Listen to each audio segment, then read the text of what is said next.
Did you know the most famous tomb on Earth has never given us a single royal mummy? For thousands of years, the Great Pyramid has been introduced as the final resting place of Pharaoh Khufu, a grand stone mountain raised for a dead king. But the moment we step inside, that familiar story begins to fall apart. There are no golden coffins, no painted walls covered in gods and spells, no Book of the Dead, no scenes of the afterlife, no rivers, no gates, no weighing of the heart. Just narrow passages, angled shafts, and chambers of bare stone. Silence. Echoes. An empty granite box in a room that feels more like an engine room than a bedroom for a corpse. Most of us grew up believing this was simply a royal tomb, but old legends tell a different story, and the stone itself seems to agree. The so-called sarcophagus is undecorated, as if it was never meant to display a royal name. It is too large to fit through the passage into the king's chamber, which means it had to be placed there before the chamber was sealed. Why build a coffin that can never be moved, unless the box is part of the building's function, not just its furniture? Here, we explore the mysteries, history, and forgotten lore of ancient Egypt, slowly and calmly, so you can relax, unwind, and drift off while learning about one of the most fascinating civilizations in human history. From the pyramids and hidden chambers beneath the sands, to the gods, pharaohs, and ancient stories carved into temple walls along the Nile. If you enjoy relaxing history like this, consider subscribing and joining us for more journeys into the ancient world. Now, dim the lights, get comfortable, and let's return to the sands of Egypt. So here is the real provocation. What if the Great Pyramid was never designed for a corpse at all, but for a living soul? What if this was not just a tomb, but an instrument of initiation? This isn't wild fantasy. It comes from specific, stubborn anomalies that refuse to go away. Look at them, one by one.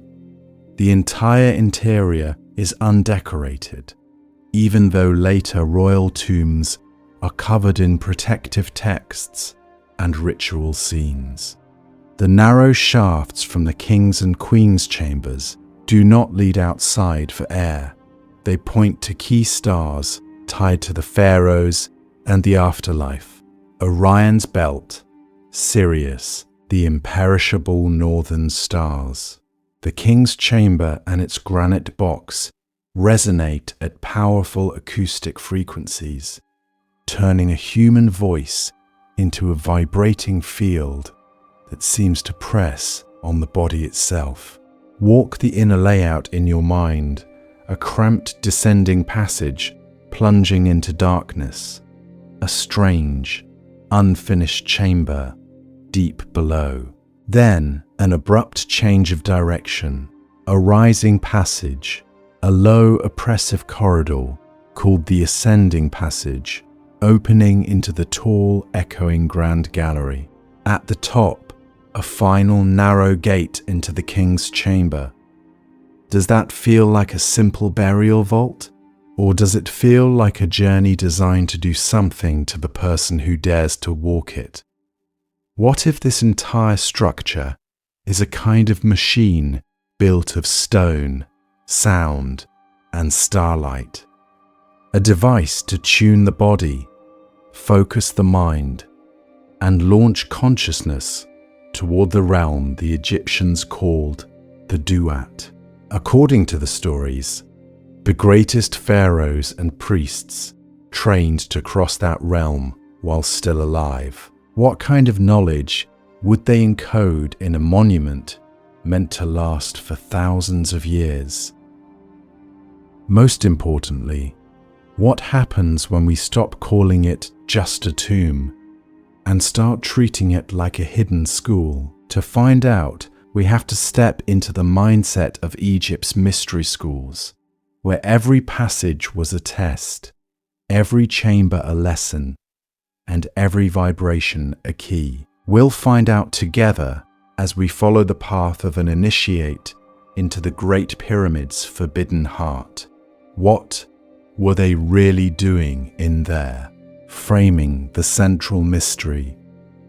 So what were they really doing in there? If this was never meant to hold a royal corpse, then why build a stone mountain with engineering that still challenges modern tools? Why carve passages that rise and fall like a planned journey, not a simple corridor to a burial room? Why leave the walls almost completely bare, with no funerary texts, no painted gods, no comforting scenes of the afterlife at all? Most royal tombs in the Valley of the Kings are covered in hieroglyphs from floor to ceiling. The Great Pyramid, by contrast, is almost silent. No confirmed mummy, no treasure, just stone angles and a single granite box in a chamber that hums when a voice is raised. Does that sound like a tomb or like a device? Did you know the entire structure is aligned to true north with an error so small it rivals modern instruments? Its base encodes elegant ratios, echoing pi and the golden number. The so-called air shafts point not randomly, but toward Orion's belt, Sirius, and the never-setting circumpolar stars tied to the immortal destiny of pharaohs. If no one was meant to breathe in there, why aim the pyramid at the sky with such precision? Old legends tell a different story about what happened inside. They hint at hidden schools where pharaohs and priests trained while still alive, walking symbolic gates of the Duat in total darkness. Chambers are stacked like stages, the low, oppressive entrance passage, the sudden expansion of the Grand Gallery, the tight, so-called Queen's Chamber. What if this layout mirrors an inner journey, not a funeral procession? According to the stories, Egypt's priesthoods guarded their temple knowledge behind layers of secrecy. Access was controlled. Rituals were veiled in oaths. For thousands of years, only a few were allowed into the deepest chambers. Today, modern textbooks still tell a simplified tomb narrative, often skipping the missing mummy, the star alignments, the acoustics, and the strange precision that refuses to fit the standard script. Why keep the official story so narrow when the evidence raises so many questions? On this channel, The Mystery Schools of Egypt, this episode is one chapter in a larger investigation. Together, we'll walk those inner passages as an initiate might have done. Step by step, we'll listen to how the king's chamber amplifies a human voice. We'll trace the shafts to their stars and decode what kind of knowledge is encoded in the geometry itself. Most importantly, we'll ask whether the Great Pyramid was an initiation chamber, a place to rehearse the passage through the Duat before the final crossing. But if it was a school, what was the curriculum? What did they train for inside this stone mountain? Why were only a few deemed ready to face its hidden tests? And why, after thousands of years, does the structure still work on us, even through a screen, pulling us closer, as if the lessons are not finished yet? From tombs to temples of transformation, rewriting the pyramid story. So let's step back for a moment and look at the story we were all handed. Most of us grew up hearing a simple explanation. The pyramids were grand stone tombs, monumental graves for old kingdom pharaohs. A straight line of evolution, we're told, leading up to the Great Pyramid of Khufu as the ultimate royal burial, the peak of Egypt's funerary architecture. In that version, everything makes sense. A powerful king dies. His body is placed inside a massive stone mountain to protect it from robbers. The empty granite box in the king's chamber becomes his sarcophagus. The narrow passages are just security features. The whole structure is a glorified safe for a mummy and treasure. Neat, clean, closed. But then we look at what came later in the Valley of the Kings, and the story begins to crack. Those New Kingdom tombs are not quiet at all. Their walls explode with color and meaning. Spells from the Book of the Dead, scenes of the Duat, with boats crossing dark rivers, serpents coiled around gates, and the sun god sailing through caverns of fire. Columns of hieroglyphs naming demons, passwords, and protective rituals for the afterlife. Every surface in those tombs screams, this is about death and rebirth. Yet inside the Great Pyramid, there are no painted walls, no funerary texts, no carved scenes of Osiris or judgment halls, just precision stonework, silent chambers, and shafts pointing to the stars. Did you know that for thousands of years, no confirmed royal mummy has ever been found there? That is not a small detail. That is a pattern interrupt.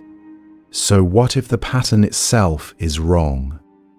Old legends tell a different story. In temple inscriptions and later esoteric traditions, pyramids are called houses of eternity and akhet, horizons, not just where a body rests, but where a king meets the horizon between worlds. According to the stories, these were places where pharaohs and priests underwent rituals and ordeals to become more than human. In that mystery school view, the language changes. The goal is not to prepare a corpse. The goal is to transform a living consciousness. The duat is no longer only a realm entered after the last breath. It becomes a hidden curriculum, mapped into stone, corridors as symbolic tunnels of the underworld, chambers as testing grounds, the architecture itself as a constructed duat, a controlled underworld you could walk through while still alive. Most importantly, the act of dying becomes a practice, a rehearsal. What kind of knowledge would require a person to face their own death in total darkness, guided only by vibration, breath, and memory? What kind of journey was this building designed to guide? From here on, we can ask a different question. Instead of whose body was supposed to be here, we can ask, what experience was this machine of stone built to trigger? When we apply that lens, every passage, every angle, every echo in those hidden chambers starts to feel different. Less like a tomb, more like a temple of transformation. And in the next part, we'll find out together how its geometry, star alignments, and sound may reveal the initiation hidden in plain sight. Only for the few. Who was allowed inside the stone labyrinth? Less like a tomb, more like a temple of transformation. But if this stone machine was built to change consciousness, another question appears in the dark. Who was even allowed to enter it? Did you know that in ancient Egypt, not everyone could just walk into a temple? The entire landscape of worship was designed like a filter. The outer courts were for the people, for incense and offerings under the open sky. Deeper in, behind columns and carved walls, only the priests could move among the statues and altars. And at the very center, in the hidden sanctuary where the god's image rested, only the high priest and the pharaoh were permitted to stand. This was not only architecture, it was a map of access. With every gate and doorway, the crowd thinned, the air changed, the rituals became more secret, the knowledge more dangerous. According to the stories, even a priest who entered the wrong chamber at the wrong time risked offending the gods or unbalancing the delicate harmony they called Maat. So what happens when we apply that same logic to the Great Pyramid? No murals, no public courtyards, no wide processional ways, just narrow passages, rising and falling, leading to a small cluster of inner chambers buried under millions of tons of stone. This is not a place designed for festivals and crowds. This feels like a place built for the few. Old legends tell a different story than the tall brochures. They speak of pharaohs, high priests, and a very small circle of initiates being led into hidden schools beneath and within the monuments, not to admire the engineering, but to undergo training that could change their fate in the afterlife. What kind of training requires you to lie in a stone box in perfect darkness while the walls themselves vibrate with sound?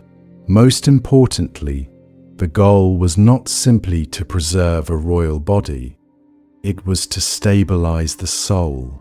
The Egyptians believed the person was made of many parts: the ka, the ba, the ren, the heart, and beyond them, the ak, the luminous, effective spirit that could move freely through the duat and the stars. The true work was to learn to enter that ak state on command, to master the journey through the 12 gates of the underworld while still alive.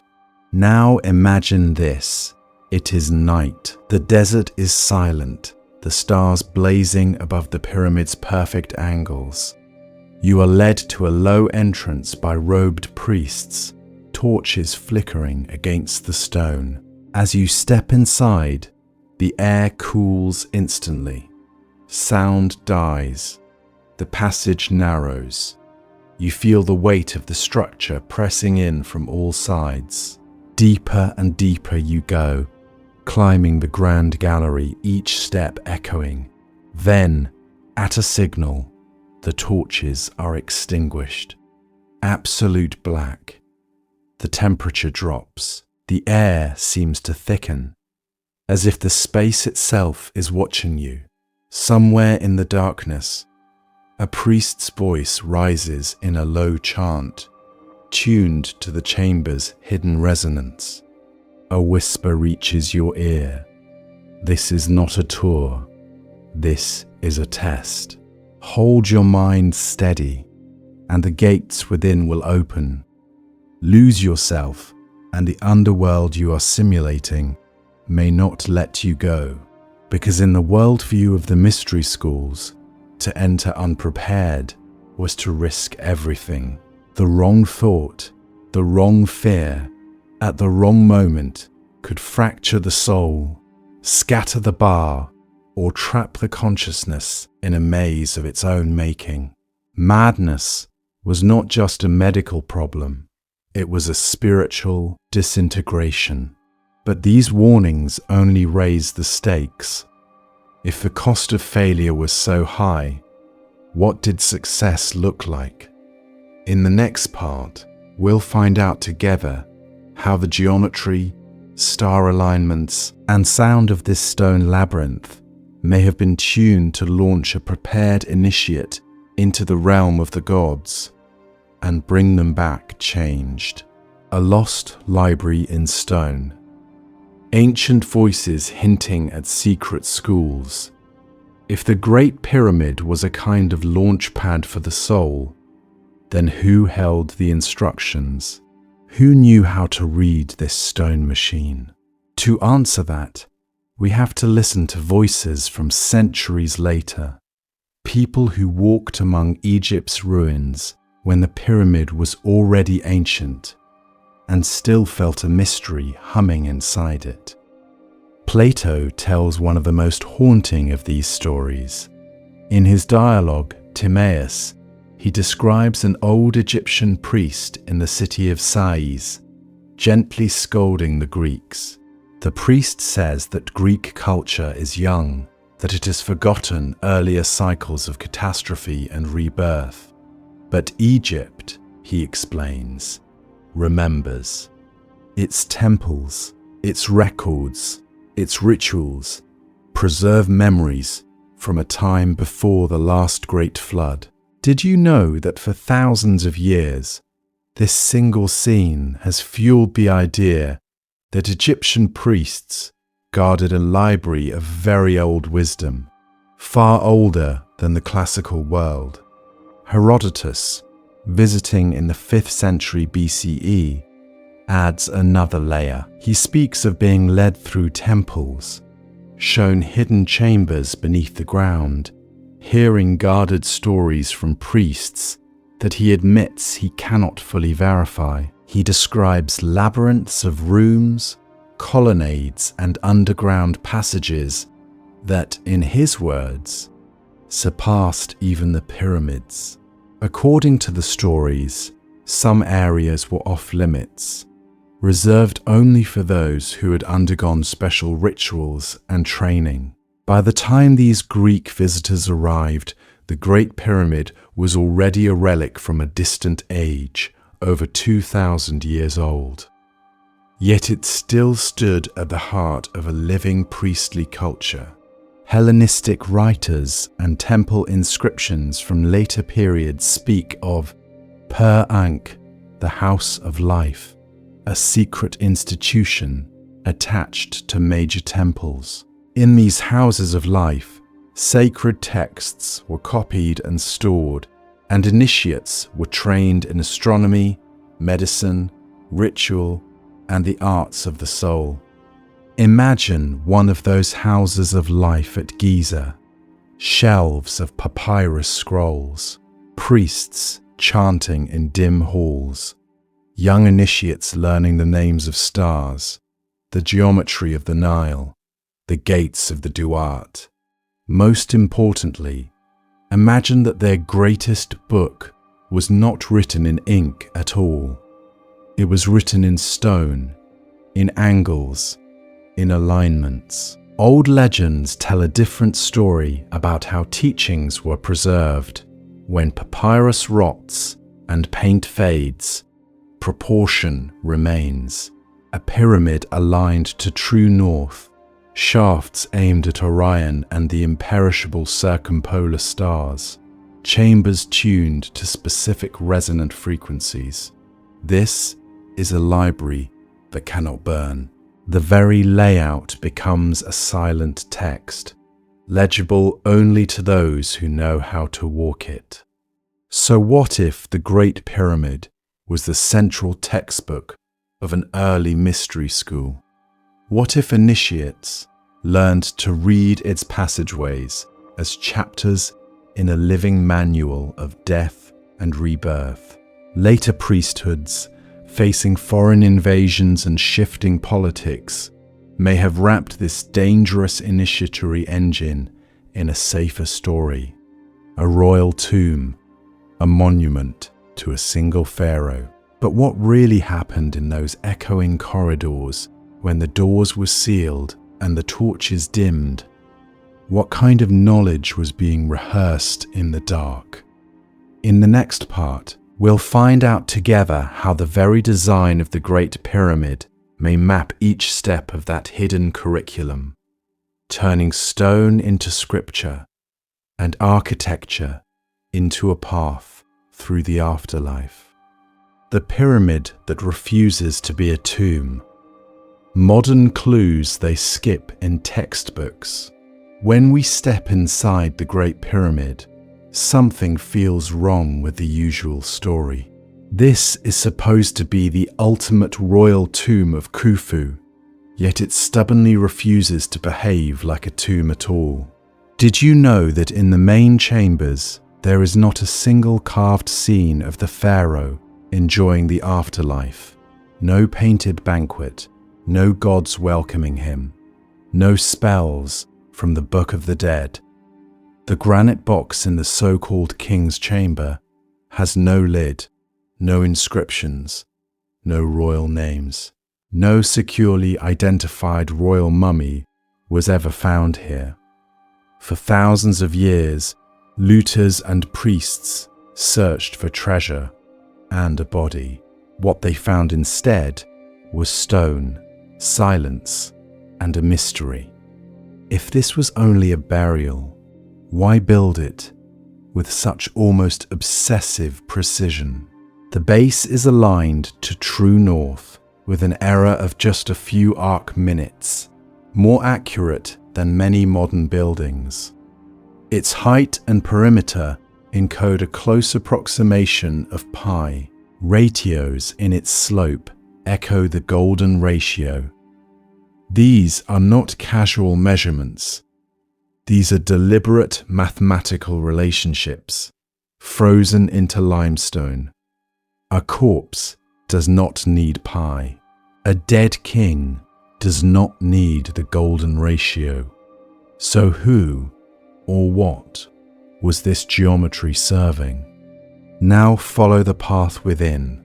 First, a low, narrow, descending passage dives deep into the bedrock, ending in a rough subterranean chamber that feels unfinished, raw, almost primal. Then, from that same axis, an ascending passage suddenly rises, forcing the body to bend, to climb, to strain upward. Above, the grand gallery opens into a steep, echoing corridor of corbelled stone, like walking inside the spine of a giant.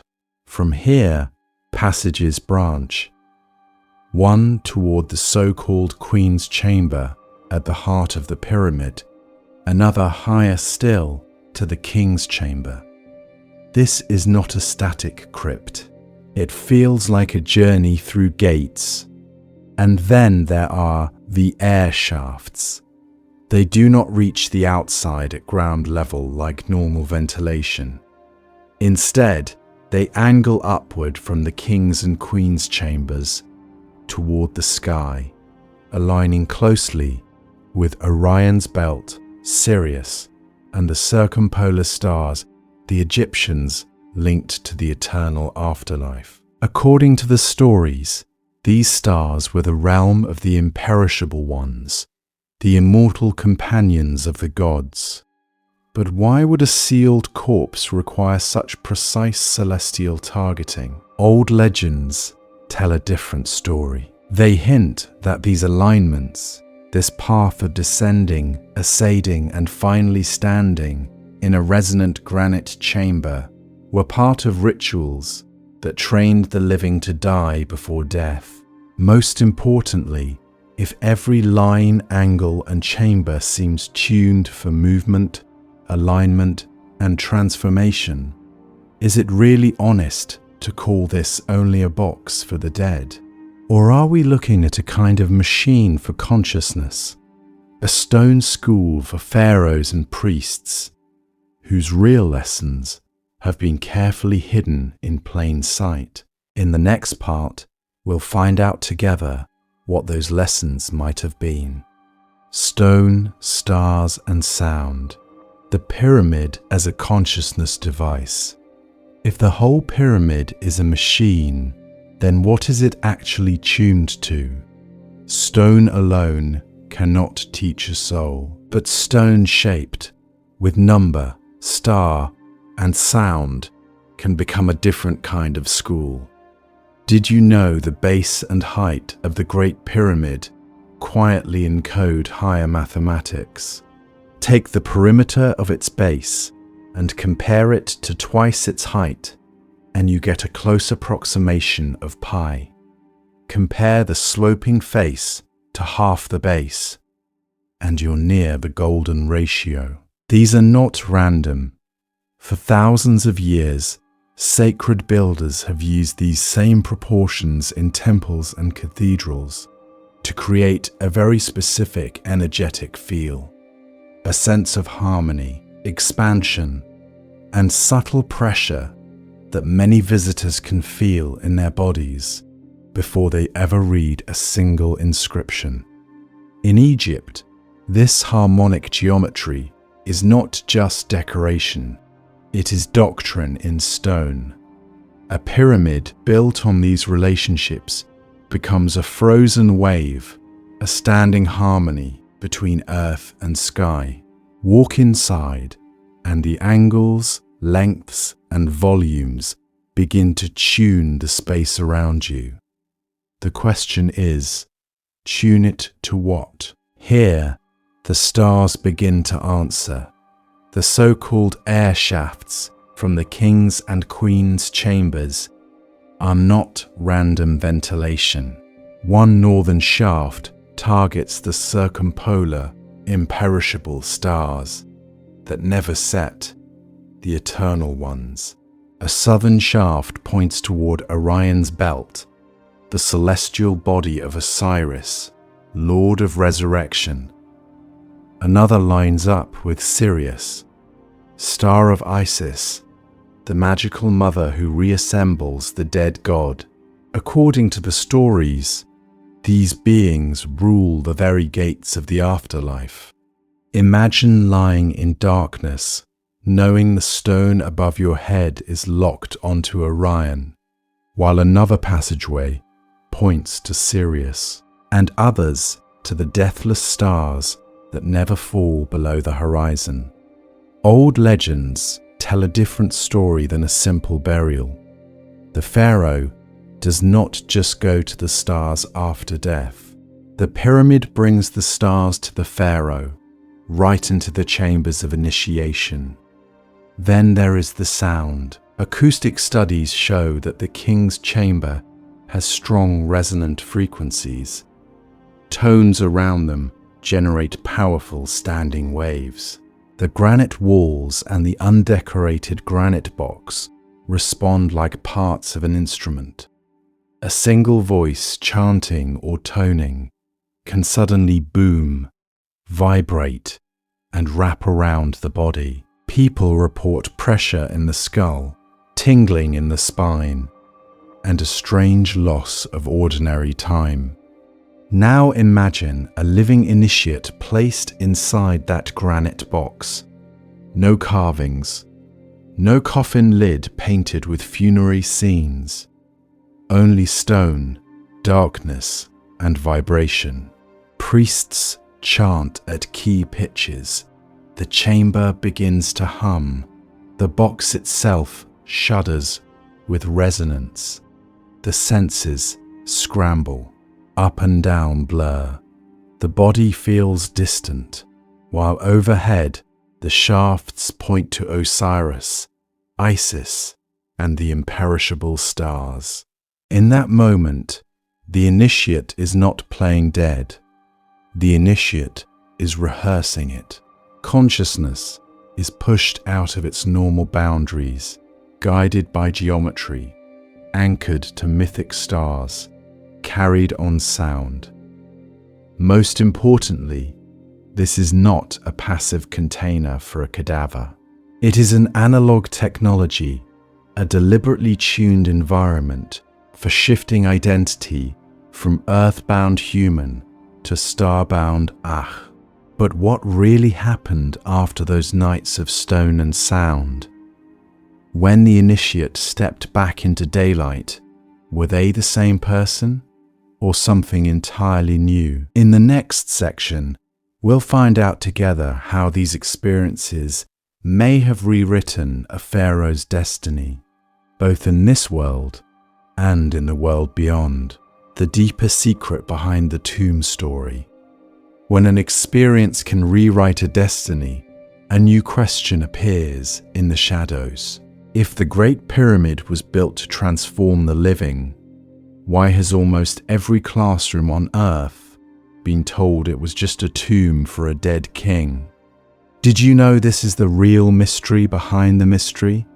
Not just what the pyramid did, but why its true function would be buried under a funerary story. Old legends tell a different story about secret chambers and initiations. Yet the official narrative keeps circling back to burial, sarcophagi, and corpses that were never found. Think about it.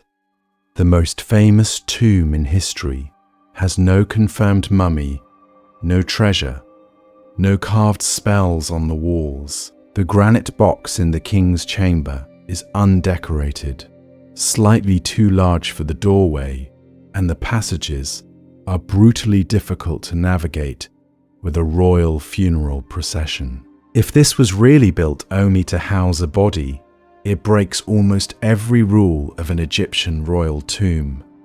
So why cling to the tomb label so tightly?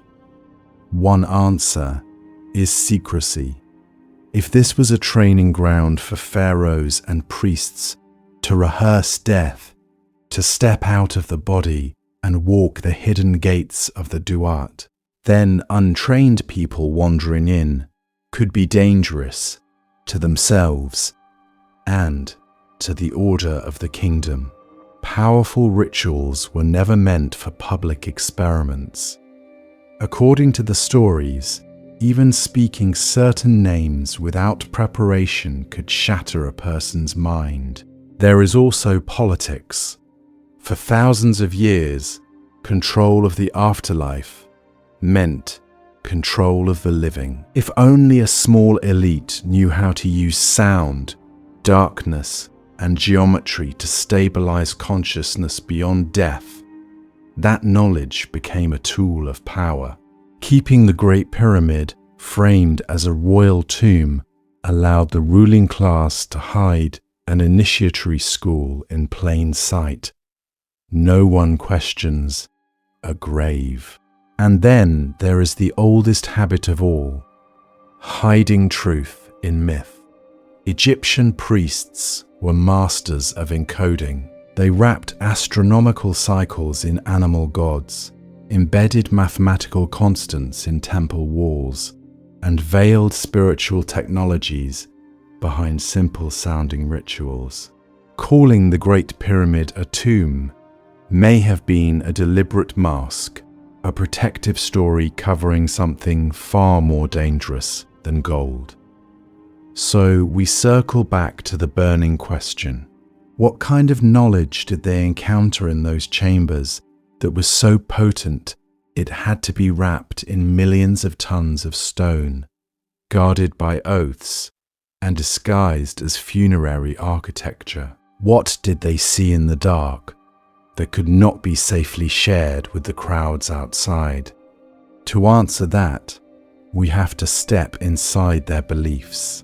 Most importantly, we have to see death the way they did, not as an ending, but as the beginning of a vast journey through the duat, the underworld every soul would face. Once we understand what they thought waited beyond the last heartbeat, the layout of the Great Pyramid will stop looking like a building and start looking like a map.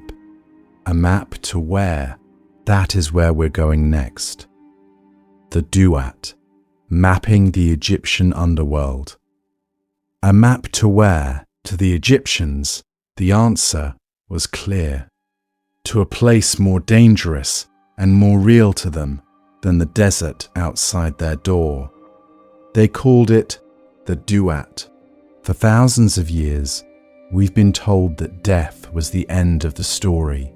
For the ancient Egyptians, death was only a doorway into a far more complex journey. The moment the heart stopped, the soul did not drift into a vague heaven. It awoke in a landscape with rules, with laws, with guardians. A realm where every choice, every word, every secret thought would be tested. This was the Duat, not a cartoon hell, but a twilight underworld stretching beneath the visible world. Imagine rivers of darkness flowing like ink through caverns of fire, serpents coiled around islands of rock, lakes of boiling water, forests of iron, above, ceilings glittering with stars, as if the night sky had been sealed inside stone. According to the stories, the sun god Ra sailed through this shadowy kingdom each night in his bark, battling chaos so the dawn could rise again. Did you know the Duat was mapped almost like a cosmic obstacle course? Old legends tell a different story than a simple land of the dead. In texts carved on coffins, in the Amduat and the Book of Gates, the underworld is divided into sections, often 12 hours of the night. Each hour has its own gate. Each gate has a name. Each gate has a guardian, a deity, or a terrifying hybrid being waiting in the dark. These were not poetic decorations. They were instructions. The Duat was laid out like a series of chambers, corridors, and halls, each with its own conditions. One region might be flooded with waters that drown the unprepared. Another might be choked with sand, where demons with knives wait at hidden corners. In yet another, star-filled caverns hold the blessed dead, while nearby pits swallow those who fail the tests of truth. To pass through, knowledge was everything. Most importantly, the soul had to know the right names of the gods and the guardians. It had to speak precise spells, give exact passwords, and recite declarations of innocence before the judges of Ma'at. I have not lied. I have not stolen. I have not caused pain. One mistake, one forgotten word at a gate, and the journey could end in annihilation. But what really happened to those who prepared? The Egyptians did not wait for death to find out. Pharaohs and priests treated the Duat like a curriculum. They studied its rivers and gates the way a navigator studies stars. In hidden schools and underground chambers, initiates rehearsed the passage while still alive, using darkness, chants, and ritual to simulate the underworld. If the afterlife is a rule-bound labyrinth, then the wise train before they enter it. And if that training needed a full-scale model of the Duat, what kind of structure would you build on the surface of the earth? We'll find out together when we look again at the Great Pyramid as a map and, perhaps, as a machine, rehearsing death while alive, the hidden curriculum of the elite. Did you know the Egyptian elite believed the worst way to meet death was untrained? For thousands of years, the most powerful pharaohs and priests treated the Duat like a dangerous landscape that had to be rehearsed, not just hoped for. This is the twist almost no one talks about. The underworld was not only a place the dead entered, it was a curriculum the living could walk in advance. Pharaohs were not passive corpses waiting for rescue. They were sons of Ra, sworn to accompany the solar god through the 12 gates of night, to fight alongside him against chaos, and to emerge reborn with the dawn. High priests became ritual navigators, guiding them through symbolic deaths in temple chambers. Behind them, a smaller circle of initiates, chosen from the mystery schools, trained to die before they actually died. But what really happened in this hidden training? Old legends tell a different story than the one carved on tourist brochures. According to the stories, the so-called Book of the Dead was never meant to be a last-minute manual tossed into a coffin. Its true name, the Book of Coming Forth by Day, hints at something else, a technical script for consciousness, rehearsed until every line lived inside the mind. Memorization was everything. Imagine being told that, in the dark halls of the afterlife, no written scrolls would follow. No friendly priest would whisper the answers. Only what the heart remembered could save the soul. So initiates learned spell after spell, the names of gates, guardians, and hidden doors. They internalized passwords for ferrymen and fire lakes, practiced the confessions they would speak when their heart was weighed against the feather of Ma'at. The goal was simple and terrifying. In the blackest night, the soul had to read from its own memory. Now picture a ritual night in one of these schools. A candidate is led into the temple just before dusk. Torches are extinguished or a blindfold is tied. Hands on cold stone, they are guided through narrowing corridors and sudden turns. Voices echo from hidden chambers, reciting lines from the afterlife texts. From the darkness, a booming challenge. Name me, that I may not seize you. The candidate must answer with the exact formula, the secret name, the precise gesture. Fail, and the ritual stops. Succeed, and the journey goes deeper. Chanting grows louder. Low drums mimic the thunder of subterranean rivers. A door grinds open. The air changes temperature. Each threshold is a gate of the duat, rehearsed in stone.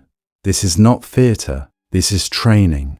And most importantly, these exercises were not limited to small side rooms. What if the greatest of all these mazes was hidden in plain sight?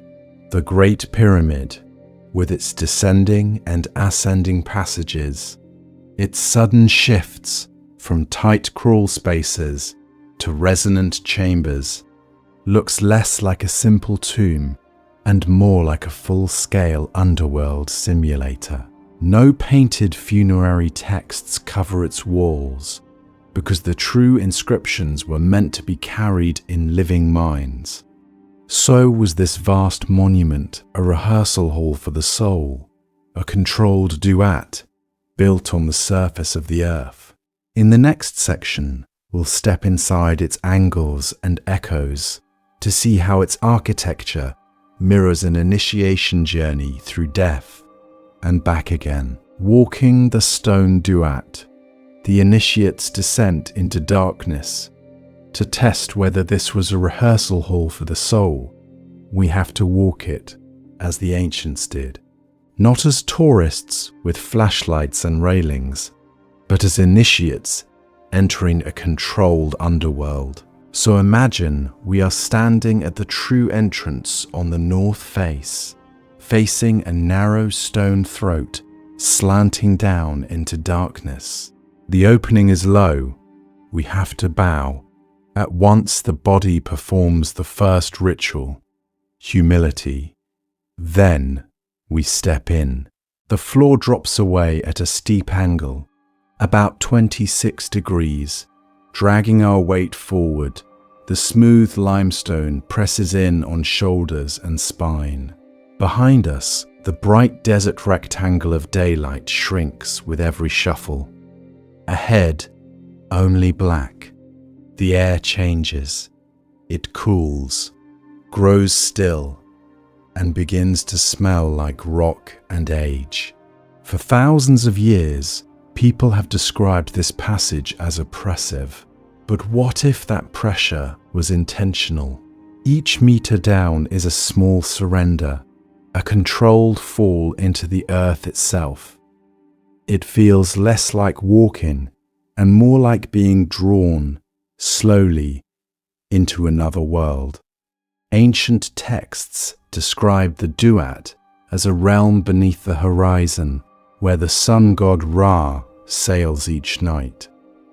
This descending passage mirrors that myth with geometric precision. We are moving north-south, but symbolically, we are passing below the western horizon into the invisible. The Duat was not just a place of terror. It was a training ground. Did you know some priests called it the hidden land, where a soul is stripped of every familiar support? As we go deeper into the bedrock, the temperature drops further. The last reflections of surface light vanish. Our senses strain. In such a tunnel, with no modern lamps, breathing slows and the mind begins to project fears. Old legends tell a different story about this darkness, that it was used to separate the initiate from ordinary life, to peel away identity the way the embalmers peeled away the outer layers of the body. At the end of this long stone chute waits the subterranean chamber. It is not polished. The ceiling is rough, the floor hacked unevenly out of raw rock, with a mysterious pit carved deeper into the ground. No golden sarcophagus, no painted gods, just a jagged cavity far below the level of the plateau, like a womb of stone or a pit of annihilation. Imagine being left here in ritual silence. No clear walls, no finished architecture to reassure the mind. Only the sense that the entire mountain of masonry above is pressing down. According to the stories, initiates could be brought to the edge of panic here, heart racing, time dissolving. In that pressure, the normal sense of self begins to crack. But the pyramid hides a choice, because before we ever reach the deepest point, there is a junction, a low opening in the ceiling where another passage branches upward. This is the moment where architecture becomes a teacher. Do we continue down into the raw, unfinished belly of the earth, facing the possibility of total erasure? Or do we turn, bend again, and commit to the climb? This crossroads in stone perfectly echoes the myths of the Duat, where the soul faces gates and must choose the correct path. What kind of knowledge would be tested here, in the dark, with no inscriptions to guide us? Most importantly, who decided when an initiate was ready to leave the nothingness below and begin the ascent toward the Grand Gallery? Some researchers believe only those who endured the full descent without breaking were allowed to turn back and take that hidden upward way. If that is true, then the Great Pyramid was designed to filter human consciousness like an ancient machine. But what really happened once an initiate stepped off the sloping tunnel and into the soaring space above?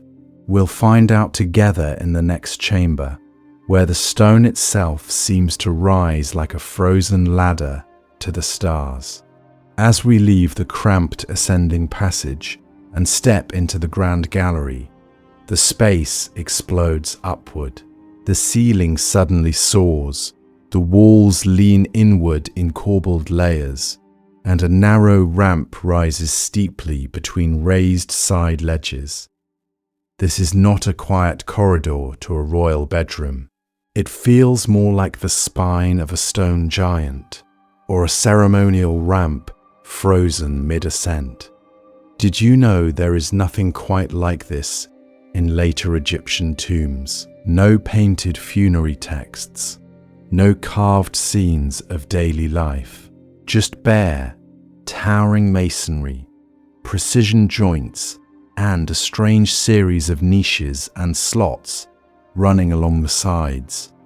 Most archaeologists see architectural practicality, but old legends tell a different story. What if this was a ritual theatre built for movement, sound, and transformation? Imagine a line of initiates at the base, hearts still pounding from the trial in the lower passages. Above them, the grand gallery vanishes into darkness. Torches flare on the ledges. Priests in white linen stand at intervals, half seen, half hidden, their voices echoing against the stone. Each few meters, another station, another question, another test. For thousands of years, Egyptian texts spoke of the duat as a journey through 12 gates, or 12 hours of the night. Each gate had a name. Each gate had guardians. To pass, the soul had to speak precise words, recite spells, or perform ritual gestures. Fail, and the guardians cut off the head, devour the heart, or send the traveller back into darkness. Succeed, and the next gate opened, drawing the soul closer to the sunrise of rebirth. Now picture the grand gallery as that path made physical. Its length can be broken into clear segments. Its steps and ledges create natural stages. According to the stories, mystery schools loved to turn myth into architecture. So what if each segment of this rising hall corresponded to an hour of the duat, a gate of the night, a checkpoint in consciousness? At every symbolic gate, an encounter. A priest guardian steps forward, chanting a challenge. The initiate must answer with the hidden name of a deity, a protective formula, or a practiced movement that mirrors the cosmic drama. Encounter, response, reward. The pattern repeats, climbing higher and higher. Most importantly, the real journey is happening inside the initiate's awareness. We may never recover the exact scripts, the full choreography of words and gestures, but the stone still remembers the curriculum spine, a long, narrow climb that forces focus, walls that press inward as the ceiling stretches upward, pulling attention away from the body and toward the unseen, acoustics that catch every breath and amplify every chant, turning language into vibration. By the time an initiate reached the top of this ascending tunnel, they were no longer the same person who entered below. Behind them lay the subterranean chamber of fear and dissolution. Around them, the 12 invisible gates of the night. Ahead, a final turn toward a chamber, tuned to resonance and light. What kind of ceremony waited there at the end of this stone ladder through the duat? We'll find out together when we step into the so-called King's Chamber, the Queen's Chamber and the King's Chamber. Death, disassembly and rebirth. To reach it, the initiate had already passed below the earth and returned. But the journey was not over. Above the subterranean depths and below the so-called King's Chamber lies a room almost perfectly in the middle of the pyramid's mass, the Queen's Chamber. Why place a chamber here, suspended in stone, neither above nor below, like a thought held between breaths. This is a liminal space, centrally located, with that strange corbelled niche cut into its eastern wall. It feels less like a bedroom for a royal wife, and more like a waiting room between worlds.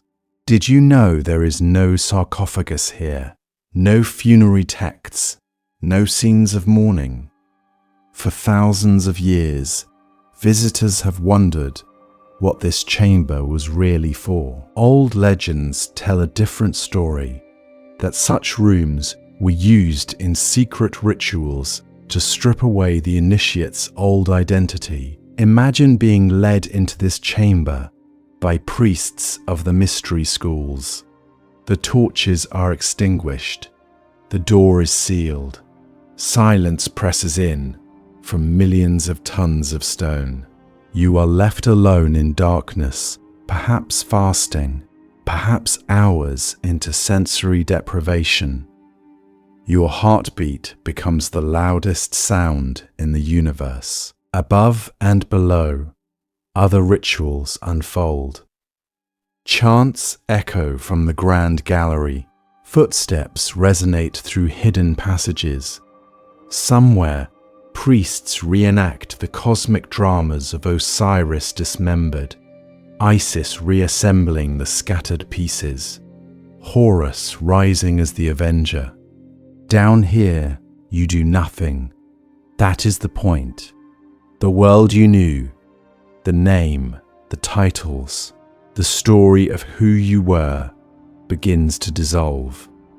This chamber is the chrysalis. The niche could have held a statue, a symbol, or even a standing initiate facing east toward rebirth. But most importantly, it served as an intermediate gate, a place where the old self is gently dismantled before a more violent transformation above.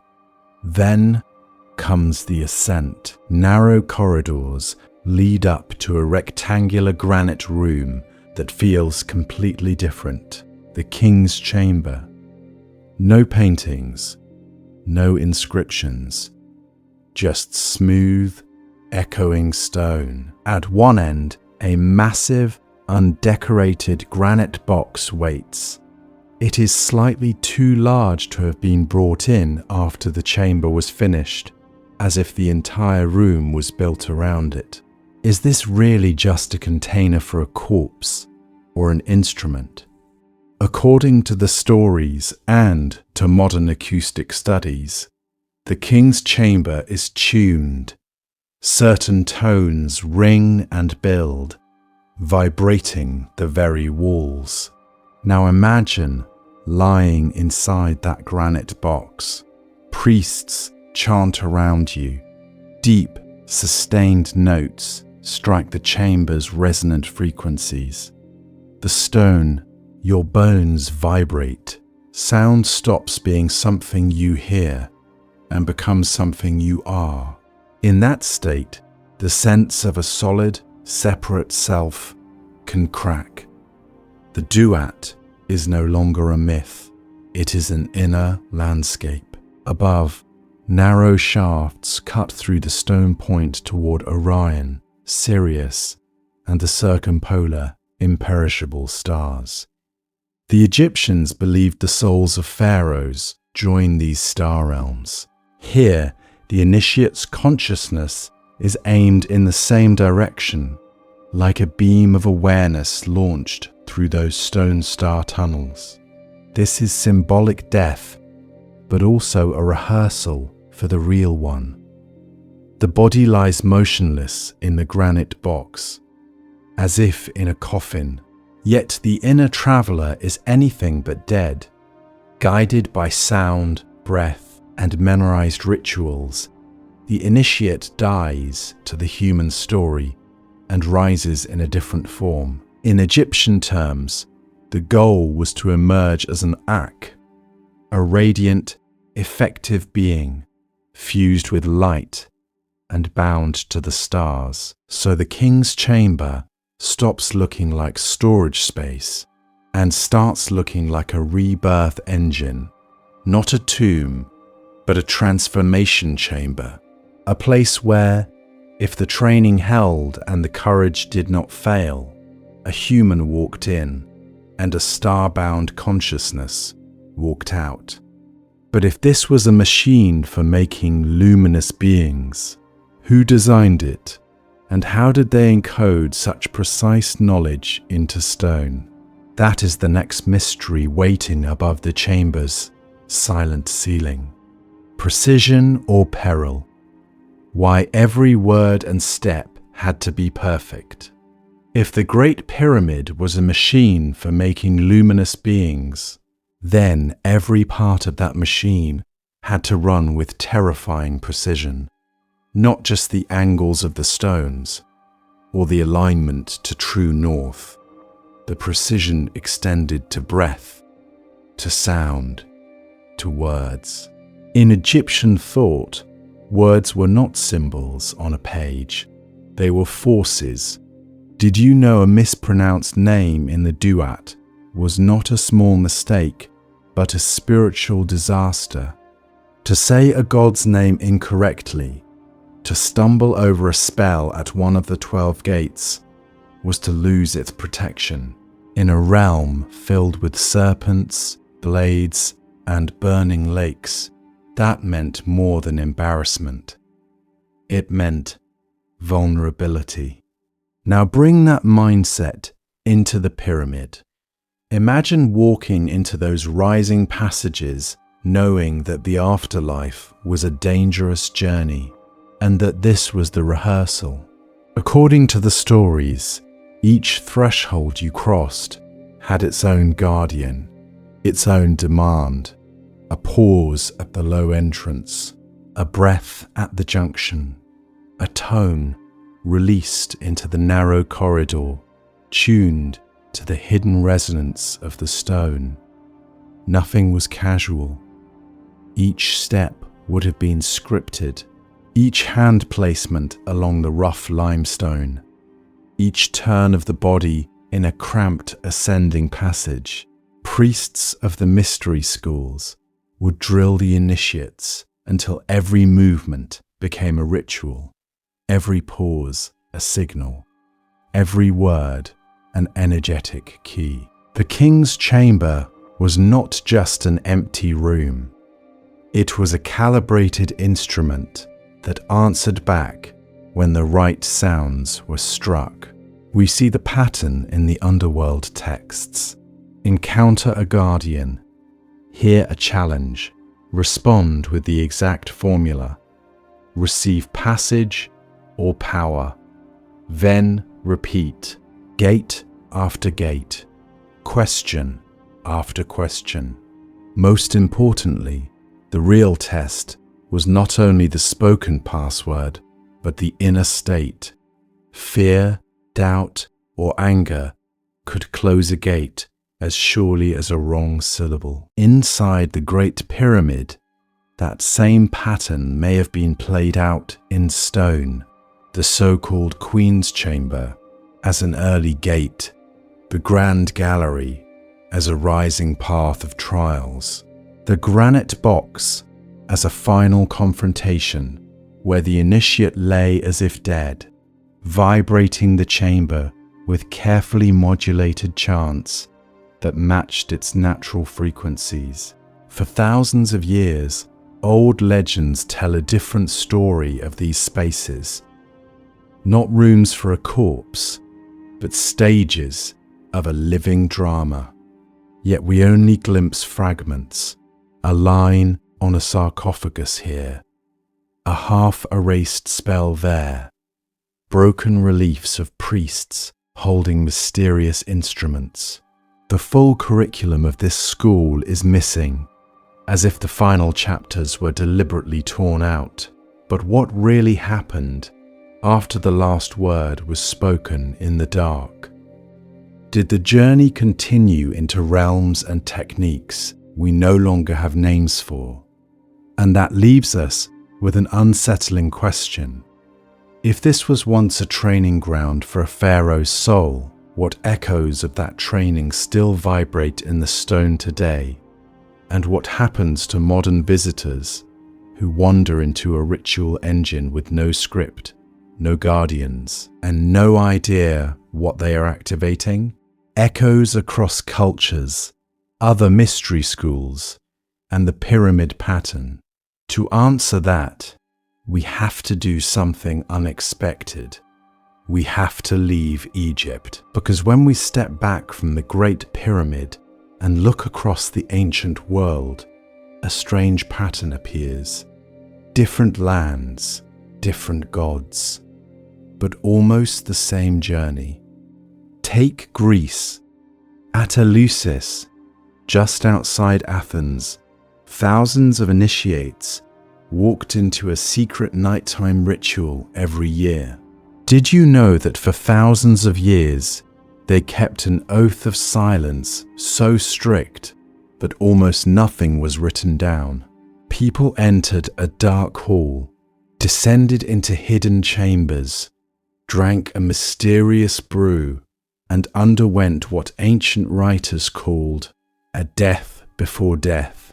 Old legends tell a different story than simple harvest festivals. According to the stories, initiates were led through darkness, confronted with fear, then suddenly shown a blinding vision of light and the afterlife. Those who emerged said they no longer feared death. Their entire view of existence had been rewired by a single night inside a carefully designed space. Other Greek currents went even further. Orphic initiates spoke of the soul escaping a prison body and rising through levels of reality. Pythagorean schools trained their members with silence, number, and music, teaching that the cosmos was a living harmony the soul could climb. Later, Hermetic texts describe ascending through the planetary spheres, meeting guardians at each gate, giving passwords, and shedding layers of identity as the soul rises. Listen to that language. Gates, guardians, passwords, ascent. It echoes the Egyptian duat almost perfectly, a mapped other world, named gates, beings who test the traveler. What kind of knowledge were all these schools protecting? Most importantly, none of this was only in the mind. It was built into stone. Eleusis had underground passages and a windowless hall tuned for darkness and sound. Orphic initiations used caves and grottos. In Crete, initiates moved through labyrinths. Across the Mediterranean and beyond, we find the same pattern. Hidden chambers, narrow corridors, echoing rooms where chants and footsteps reshape the senses. These were not casual buildings, they were instruments. Architecture as a ritual device, space as a script. Now, bring that pattern back to Giza. What if the Great Pyramid is not the exception, but the prototype, the most monumental early expression of an initiatory design that later schools could only imitate in smaller, more portable forms? A whole mystery school compressed into geometry, passages, and resonant stone. This is the pattern interrupt. Instead of seeing the Great Pyramid as a lonely, unexplained oddity, we start to see it as part of a global lineage of technologies for transforming consciousness. A colossal Eleusis in limestone, a three-dimensional map of the duat, long before Greek initiates spoke of planetary ascent. And if that's true, then another question opens. If these rituals spread and evolved for thousands of years, where did the pattern begin?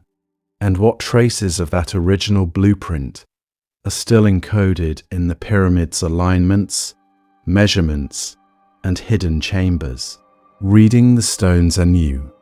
Archaeology through an initiate's eyes. To test that blueprint, we have to go back to the stones themselves, not as tourists, as initiates in training.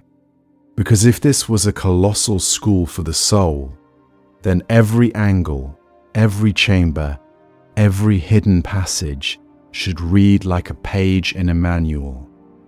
Did you know the Great Pyramid's first lesson is not inside but under your feet? Its base is aligned to true north with an error of only a few arc minutes. For thousands of years, storms, earthquakes, and human hands have battered the plateau, yet that cardinal orientation still holds. North, south, east, west. The whole monument locked into the earth like a compass frozen at the moment of some forgotten ceremony. Stand on the Giza plateau in your mind. To one side, the Sphinx faces the rising sun. To another, the two companion pyramids echo the first, forming a triad that mirrors the stars of Orion's belt. This is not random architecture. It is a sacred landscape, a stone horizon calibrated to the sky, as if the pharaohs and priests wanted the initiate to feel the planet itself, becoming part of the ritual. When we step inside, the mystery deepens. Modern muon tomography has revealed hidden voids above the Grand Gallery and near the northern face. Vast, unexplored spaces no one has walked in for thousands of years. Officially, they are anomalies or possible structural cavities. But what really happened in those sealed volumes? Extra storage for burial equipment, or additional chambers for phases of a journey no textbook describes. Imagine an initiate led upward in darkness, passing known halls, while unseen rooms hang above like silent watchers. According to the stories, initiation often involved facing the unknown, rehearsing death in carefully controlled fear.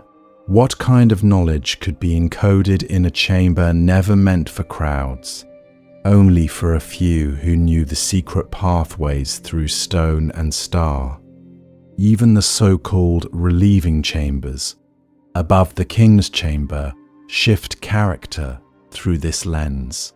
On paper, they are purely functional, stacked spaces to lighten the weight of millions of tons. But climb them in imagination, layer upon layer, 5 levels of granite ceilings like a vertical ladder of compressed silence. Later quarry marks and inscriptions show that priests and workers returned here, renaming, reclaiming, adding their own ritual graffiti to an older design they were still trying to understand. Most importantly, walk the whole pyramid now as if it were a script. Every shaft becomes a line of dialogue with a star. Every resonance in the king's chamber becomes a cue to change consciousness. The narrow passages, sudden expansions, and hidden voids feel less like engineering tricks and more like carefully timed gates on an inner journey. So if we re-enter the pyramid with an initiate's eyes instead of a tourist's camera, what else might be hiding in plain sight? Details archaeologists, trained to see only burials and dates, have been walking past for generations. In the next step of our journey, we'll find out together. What can we learn now? Modern souls and ancient stone schools. So if we re-enter the pyramid with an initiate's eyes, what do we actually do with that? What does an ancient stone school have to do with a modern life filled with phones, deadlines, and quiet fears we rarely name. First, we have to be honest. We do not know every ritual that unfolded in these chambers. No scroll survives that says, Step 1, lie in the granite box. Step 2, leave your body. The priests did not leave us a manual. But did you know we can still see the pattern underneath the missing instructions? A descent into darkness, a confrontation with the unknown, a symbolic death, and then, if all goes well, a return. That pattern has not vanished, it has moved. Today, we find echoes of these mystery schools in places that look very different. A therapist's office, where someone revisits buried trauma. A sweat lodge or vision quest, where a person fasts, sits in darkness, and meets their deepest fears. A silent retreat, where days without speaking feel like a kind of death before a quieter, clearer self is born. Old legends tell a different story about what these experiences are. Not punishments, but initiations. Modern psychology even recognizes this. Controlled stress, safe exposure to fear, and symbolic letting go are used to reshape the nervous system. According to the stories of those who pass through such trials, something real changes. The old identity cracks. A new one walks out. Different language. Same basic journey the pharaohs rehearsed for the afterlife. So the Great Pyramid throws a question back at us. How consciously are we preparing for the inevitable gates in our own lives? Loss, aging, failure, the final moment of death itself. Do we stumble into these thresholds untrained, or do we build our own labyrinths, inner and outer, to practice meeting them? What kind of knowledge would it be to know, not just in theory, that we can pass through darkness without being destroyed? Most importantly, this is not about flying to Giza or sneaking into hidden chambers. The duat is already here, woven into intense experiences we cannot avoid. A health scare, the end of a relationship, a night of meditation when the mind will not stop and buried memories surface like ancient guardians. We can treat these not as random suffering, but as invitations to practice, our own quiet rituals of courage, honesty, and surrender. And if the Great Pyramid was one vast training device, what about the rest of Egypt? What secrets are encoded in temple walls, in lesser-known pyramids, in tombs where the ceilings are painted with stars? In the next episodes, we'll walk into those places together and ask a dangerous question. Were these scattered monuments actually parts of one enormous initiatory machine?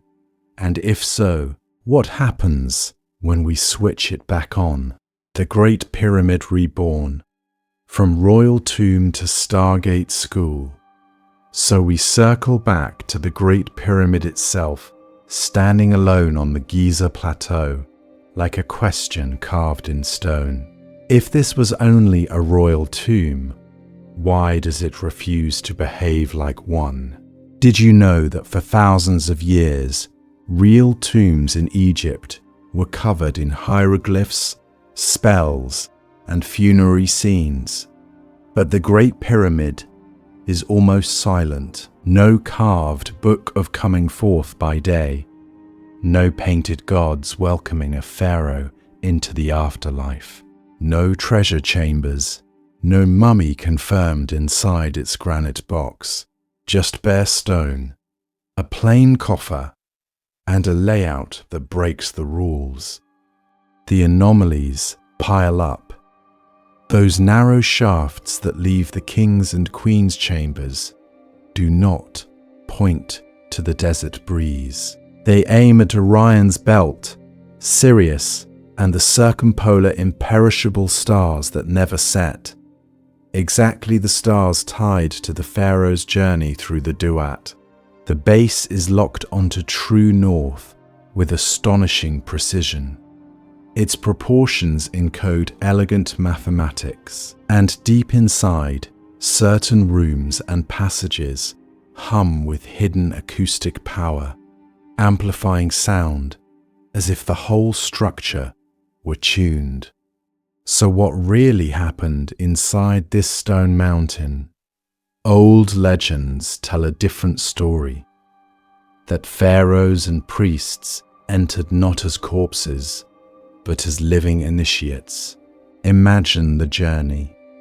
You descend the narrow passage, swallowed by darkness, until you reach the raw, unfinished subterranean chamber, a place that feels like the deepest underworld. Here, the initiate meets the fear of annihilation, the first gate of the Duat. Then comes the climb. You turn and rise through the steep grand gallery, a stone throat leading upward. Every step is a declaration that the soul will not stay buried. The queen's chamber waits midway, still and centered, a quiet heart of the pyramid, where breath, sound, and focused rituals may have balanced the energies of body and Ka. Finally, the path ends in the king's chamber, a granite resonator tuned to specific frequencies. According to the stories, chants and tones would set the very walls vibrating, the box in the center acting less like a coffin and more like a sounding vessel. In that roaring silence, an initiate could rehearse the moment of death, practice leaving the body, and learn to pass the gates of the Duat while still alive. Most of us grew up hearing the flat textbook story, the Great Pyramid as a gigantic warehouse for a single royal corpse. But when we place that beside the initiatory view, a star-aligned, sound-tuned machine for sculpting souls, the monument comes alive. What kind of knowledge demands an entire mountain of stone as its classroom? Most importantly, we do not have to choose one story forever. We can hold the archaeological model and the mystery school model side by side, testing each against the evidence. When we do, the Great Pyramid stops being a dead tomb and becomes a living school, a gatehouse between worlds. And if this was only the beginning of Egypt's initiatory landscape, what other monuments are waiting to be reborn in our understanding? Your turn to enter the labyrinth, closing invitation and next steps. So now that we've walked this stone duat together, from descending passages to hidden chambers and imagined rebirth, one question remains. Which part of the journey stayed with you? Was it the first plunge downward, that feeling of leaving the daylight world behind? Was it the silence in the heart of the pyramid? Or was it the idea of rising again through narrow gates into a different kind of light? For thousands of years, people have stood at the base of the Great Pyramid and asked what it was for. Tomb, temple, machine. But what really happened here may be even more personal. The Duat was never only beneath the earth, it was inside the human being. So before the next video, try treating this not as entertainment, but as an initiation. Tonight, before sleep, take a blank page and draw your own map of the underworld. Imagine your life as a corridor, Where is your descending passage right now? A loss, a move, a relationship ending, a belief collapsing. Mark it, then sketch the chambers, the tight places, the tests. Who are the guardians at your gates? Fear, doubt, old habits, certain voices from the past. According to the stories, every gate in the duat demanded a password. What words, what decisions, what rituals of daily courage would open yours? Most importantly, where is your king's chamber moment?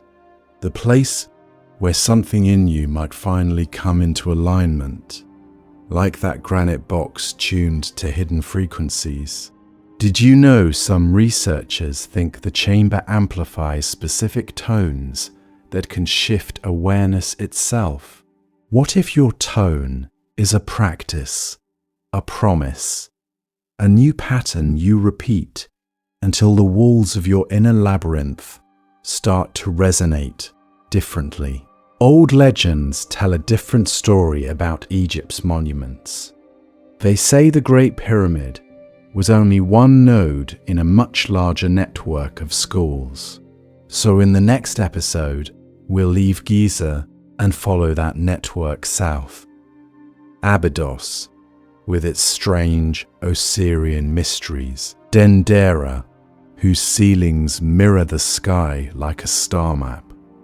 Karnak, where avenues of sphinxes lead into forests of stone. Were these just temples to the gods, or initiatory stations along the same invisible curriculum? We'll find out together. Until then, consider this common space as a modern house of life, the kind of place where priests once copied sacred texts and compared visions. Have you walked inside the Great Pyramid or another sacred site?